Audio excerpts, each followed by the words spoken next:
Salve, salve galera, Professor Milton na área, mais um vídeo do canal Professor Milton Filosofando, tá? Hoje, dando sequência aí às aulas de filosofia, vamos falar sobre o século XIX. Nas aulas anteriores eu comentei com vocês sobre o iluminismo, seu progresso, a sua ideia de emancipação, a ideia da razão humana como libertadora, para a conquista aí da liberdade e dos direitos humanos, né?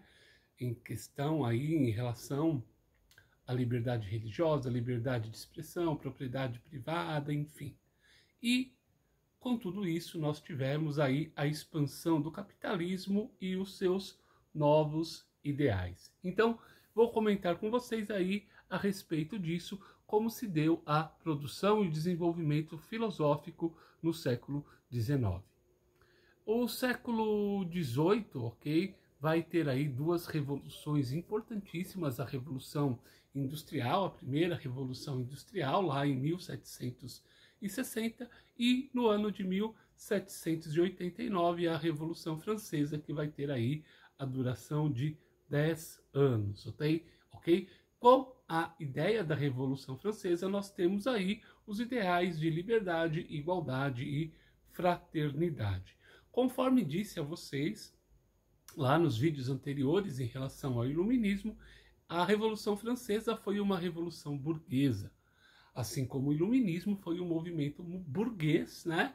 Porque os burgueses perceberam que eles pagavam impostos, que eles movimentavam a economia e não tinham direitos e começaram a lutar por esses direitos.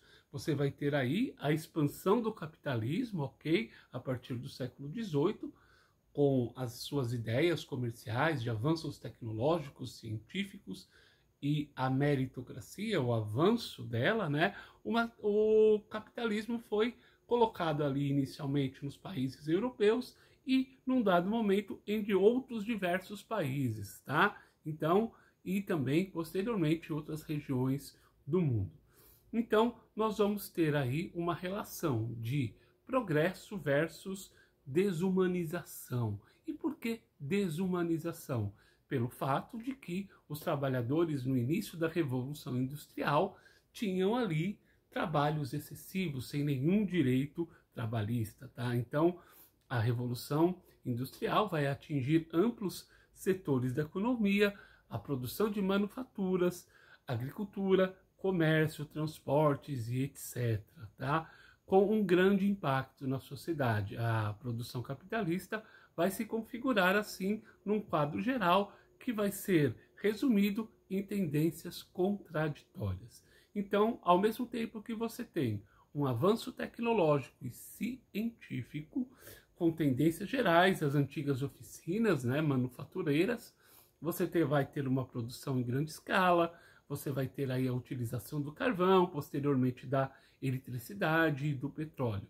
Todas as inovações, essas tendências fazem parte de inovações tecnológicas, ok? Que vão se somar a muitas outras ao longo do século XIX, como a utilização em larga escala da invenção da locomotiva elétrica num determinado momento, do motor a gasolina, do automóvel, do motor a diesel, enfim, do avião, do telégrafo e outras formas, do telefone, a fotografia e outras tecnologias desenvolvidas ao longo da história, tá? Esses avanços vão reforçar o poder da razão, né? Já que são baseados em instrumentos científicos, ok? Então, o progresso e a ideia da ciência como principal fio do condutor do caminho para a produção de um mundo mais qualificado, de um mundo melhor. Porém, ao mesmo tempo, nós teremos aí o que nós vamos chamar de exploração do trabalho humano, ok? O capitalismo vai explorar o trabalho do homem. Por isso, tá? Vão ser alterados os cenários. Os trabalhadores vão perceber que, a partir de um determinado momento, seu trabalho não está sendo reconhecido. Ele vai também ter a inspiração ali da Revolução Francesa, né?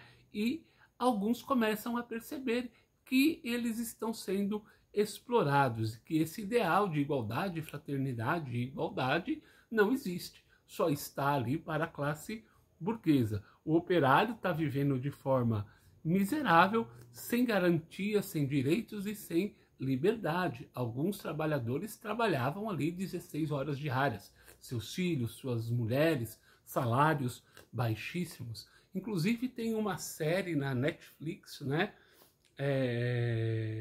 que vai falar sobre a classe operária, o futebol inglês, se chama o esporte inglês, tá? Então, o futebol inglês o jogo inglês, na verdade, tá? O jogo inglês. Então, retrata aí a condição da classe trabalhadora da Inglaterra aí do século XIX.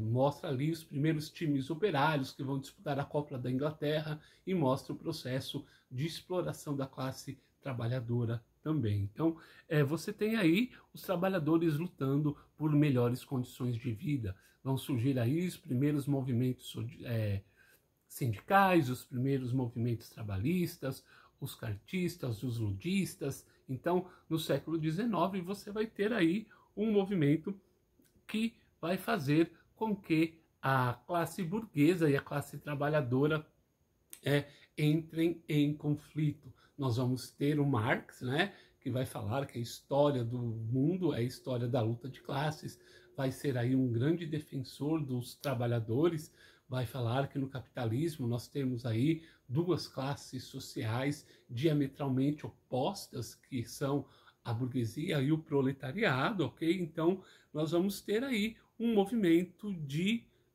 luta e de confronto entre as classes sociais. Então, o século XIX é marcado por essa expansão do capitalismo e pela contrariedade que existe entre a ideia de progresso científico, de avanço científico e da exploração do trabalho humano.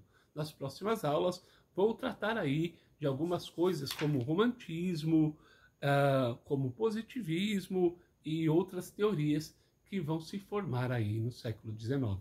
Peço a vocês que compartilhem os vídeos, deem joinha, se inscrevam no canal e me ajudem aí a desenvolver a filosofia.